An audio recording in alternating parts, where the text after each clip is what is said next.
Bonsoir mesdames, nous sommes la veille de Rosh Chodesh, puisque demain c'est Rosh Chodesh Menachem Av, et nous sommes aussi la veille de Shabbat. Et ce Rosh Chodesh, comme on le sait, ce sera la Iloula de Aaron à Cohen. Et dans la paracha de Shabbat, d'Avka, on nous parle de la ptira de Aaron à Cohen, comme c'est mentionné dans le Passouk, et Aaron le prêtre, Vayal Aaron à Cohen, El Or Ahar, Al Pi Hashem, Vayamot Sham, Bishnat Arbaim Latzed Ne Israël Meretz Mitzraim, Bechodesh Achamishi, Bechad la Chodesh.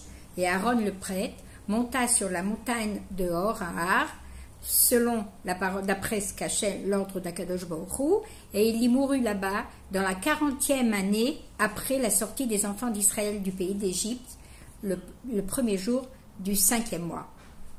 Et Rachid de nous dire que Aaron à Cohen est mort Kipshuto, est parti Kipshuto d'un baiser de Dieu, car son âme était entièrement unie à Dieu et le Malech Amavet ne pouvait rien faire sur lui. Et donc il s'est éteint comme avec la Neshika d'Akadosh Baruch Hu. Tout de suite après sa ptira, alors on dit Kol Bet Israël Bachou, tous les Bnei Israël, Kol Bet Israël, pour inclure les hommes et les femmes, tout le monde pleurèrent la mort de Aaron à Cohen.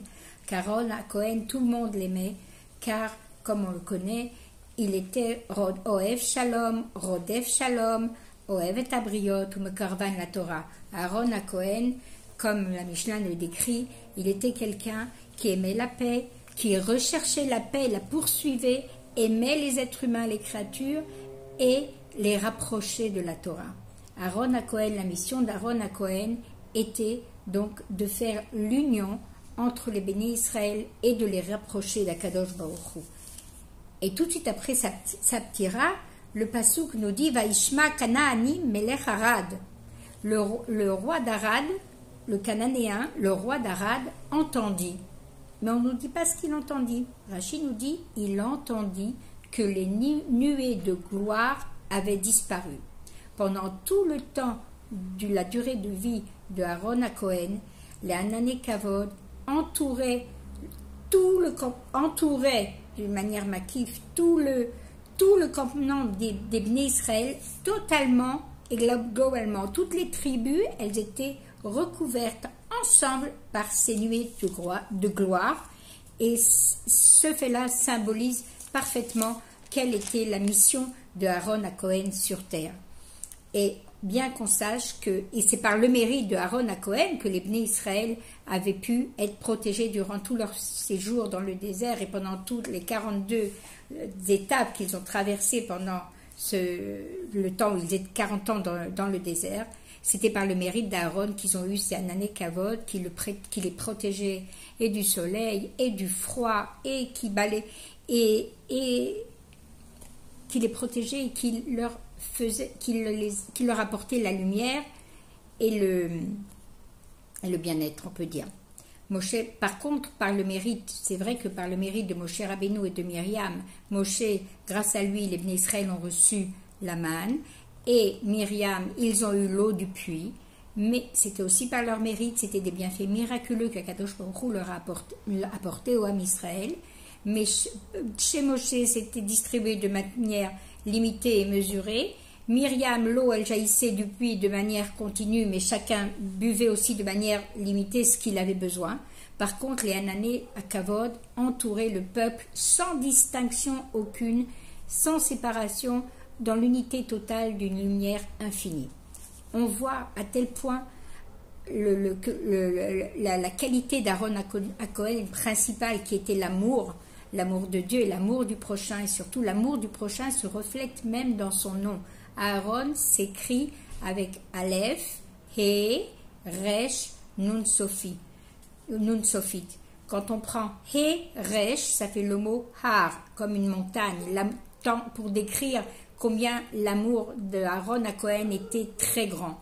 Le Aleph de Aaron est relié avec Pélé, le mot merveilleux. Son amour était un amour merveilleux. Les deux premières lettres de Aaron, A, Aleph, He, la première et la deuxième, ce sont les deux premières lettres du mot Ahava qui désigne l'amour. Et le resh du mot d'Aaron, ça veut dire rabat, immense. Donc même dans son nom, on voit combien Aaron il avait un amour inconditionnel pour Akadosh Baruch Hu. On dit aussi on remarque que dans le Nun Sophite de son nom, c'est une lettre qui dépasse la ligne. On sait que dans les caractères hébraïques, il y a des lettres qui s'écrivent au-dessus de la ligne, sur la ligne elle-même et en dessous de la ligne. Et ce Nun Sophite qui est en dessous de la ligne représente bien l'amour qu'Aaron avait pour n'importe quel juif sans distinction, même celui qu'on pouvait considérer comme en dessous de la ligne, des juifs très éloignés, quels qu'ils soient, même des bandits, même des gens qui se comportaient mal. Aaron à Cohen, il aimait tout le monde, les accueillait avec un grand sourire, sévère panim yafot, et même ces gens qui apparemment pouvaient être repoussés d'eux parce qu'ils se conduisaient mal, Aaron à Cohen ne voyait que leur pnimiut, ce qu'ils avaient à l'intérieur d'eux, et il leur donnait confiance en eux, les ramenait à faire tchouva, à se rapprocher de Dieu et à pratiquer les mitzvot. Et on voit dans ce schéma que Aaron à Cohen, il représente en fait, il fait la fusion entre deux forces, deux lignes d'influence contraires. L'influence du haut vers le bas, par les Kavod, on voit que c'est la lumière divine qui descendait, qui amenait la protection sur tout le Ham Israël, et par sa mission à lui d'aimer, de rapprocher, de faire la paix entre eux et de les rapprocher de la Torah, c'est le travail de l'homme en bas, l'influence du bas vers le haut. Et Aaron à Cohen a permis à ces deux, de faire la fusion entre ces deux mouvements. Et en fait, Aaron à Cohen représente le chibour, le lien entre deux éléments, le chiffre 3, comme on l'a expliqué dans le début du Dvar Malchut par mon ami Léa. Et ce schéma triple de ces deux mouvements qui sont fusionnés, on les retrouve dans la Birkat Kohanim, dont la paracha nous parle aussi. Birkat Kohanim, Aaron à Cohen, c'était le premier Cohen. Et la Birkat Kohanim, en fait, à la différence de toutes les autres bénédictions, les bénédictions en général, c'est Amshacha Milmala Lemata, on attire la bénédiction de Dieu ici-bas. La Birkat Kohanim elle-même, elle est deux mouvements en même temps. Elle est en même temps une fila, une prière, donc le travail de l'homme en bas par lequel on s'attache à Dieu, et en même temps une bracha, en même temps on puise, on ramène ici-bas la bénédiction de Dieu pour nous. Et qui avait ce rôle de faire la fusion entre Akadosh Baruch Hu et le Ham Israël? C'était Aaron à Cohen. Aaron à Cohen, sa mission en fait, c'était d'amener le Gilouï d'Akadosh Baruch Hu dans ce monde grâce au travail de l'homme en bas.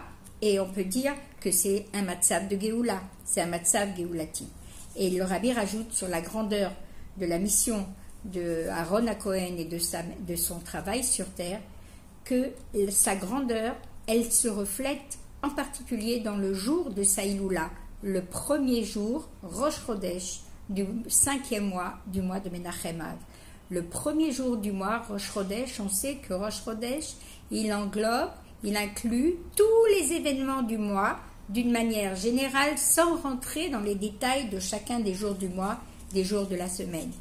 Et ce qui représente en fait l'anekuda essentielle de Aaron à Cohen, l'ardout chez le Maala Meitralkut, une ardout, une union telle qu'elle transcende toutes les divergences, toutes les oppositions, toutes les différences entre les êtres humains.